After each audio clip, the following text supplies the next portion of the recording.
You guys, I think we did it. All right, we did it! We did it! We did what?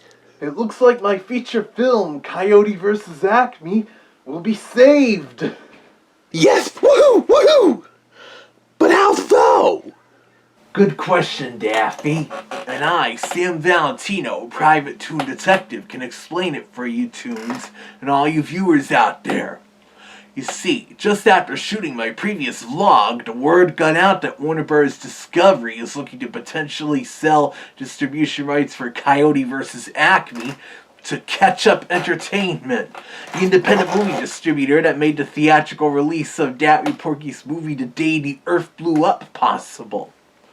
It would be a $50 million deal.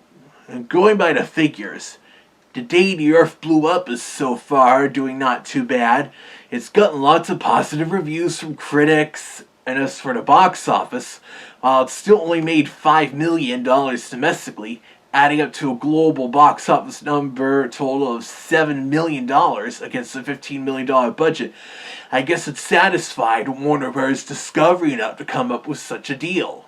Sure, there was minimal promotion, as is the case of indie films, even though The Day the Earth Blew Up was produced by Warner Brothers Animation. But I think word of mouth and social media helps somewhat to spread awareness, and I'm glad I could help out with that. Likewise, me. And Wile E, I think your protests may have helped a lot.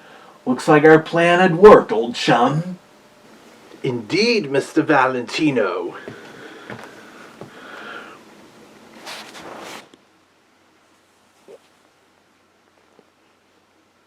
Yep, turns out me and Porky's epic adventure film is something nice and safe for parents to take their kids to. Even more so in those lame brain dizzy live action remakes. You like that creepy live action Snow White? Whoa, wait a minute, Daffy. I do want to mention that it's not looking good after all for the Snow White and the Seven Dwarfs remake. The backlash on that was very strong, with people using all those lame and cheesy Generation Z slang terms. Not surprisingly, the box office returns are so far pretty low. It pulled in $40 million on its opening weekend, making it $1 million lower than the Dumbo remake's opening. Of course, it's Disney we're talking about, and they promoted it all from the get-go, but a lot of people still aren't impressed. Against the $270 million budget, that Snow White remake definitely looks like it'll be a pretty big bomb, and rightfully so. But besides that, I've been seeing people online also really blow things out of proportion, with Max purging all the classic Looney Tunes shorts. Headlines and video titles screaming things like Warner Brothers is killing the Looney Tunes, David Zaslav hates Bugs Bunny, and bull plop like that. While I'm still convinced that Biddle Punk Zaslav hates animation and kids, it was Max's decision. Though they are also part of Warner Brothers Discovery, and it's possible David Zaslav had some kind of small part to play in, need I remind you again, the gradual removal of content for kids and families from Max. They want to aim it more towards older viewers of those action-adventure movies and edgy comedies and goofy reality shows. Remember that Max chose to not renew their license to stream Sesame Street. Remember that Max also chose to not distribute The Day the Earth Blew Up and Coyote vs. Acme, though those were before the plans to phase out kids' content came into fruition, and that was only at the end of last year.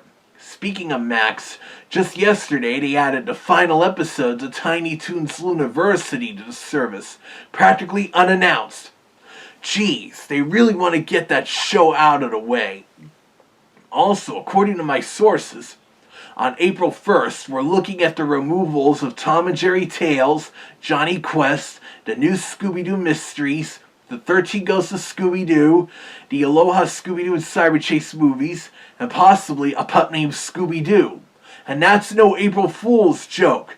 The source, again, I'm providing a link in the video description for you to see it again. Of course, the Sylvester and Tweety Mysteries has already planned to jump from Max to the Tubi fast streaming channel on that date, along with the Looney Tunes show, which had left Max at the very start of this year. Wouldn't surprise me if sometime in the future the classic Looney Tunes starts streaming on Tubi. Maybe if that MeTV Tunes fast streaming channel never happens. Speaking of which, at least it's not like 2004 after Cartoon Network canceled the Looney Tunes. We can still see those cartoons on MeTV and MeTV Tunes, as well as the lucky few who have Boomerang, and at least 3/4 of the library is now out on disc, with more coming out soon through the upcoming first volume of the Looney Tunes Collector's Vault Blu-ray series. Also, there's a rumor circulating the web that Warner Bros. Discovery may be looking to sell off the Looney Tunes franchise as a whole. I just can't see that happening. The Looney Tunes are so synonymous with Warner Brothers, even more so than DC Comics and Tom and Jerry and the Hanna-Barbera characters, all of whom Warner Brothers just got through buyouts and mergers. When approached about this, a Warner Brothers Discovery executive did recently mention that the Looney Tunes are actually not for sale. So the whole WB selling the Looney Tunes rap, I'm just going to take it with the biggest grain of salt I have. But I guess that wraps up this vlog for now. I'm hoping we do finally get a release of Coyote vs. Acme. Even a limited theatrical release like the Day the Earth Blew Up got would please me enough. But keep watching this YouTube channel for any more updates on that or whatever else may happen here.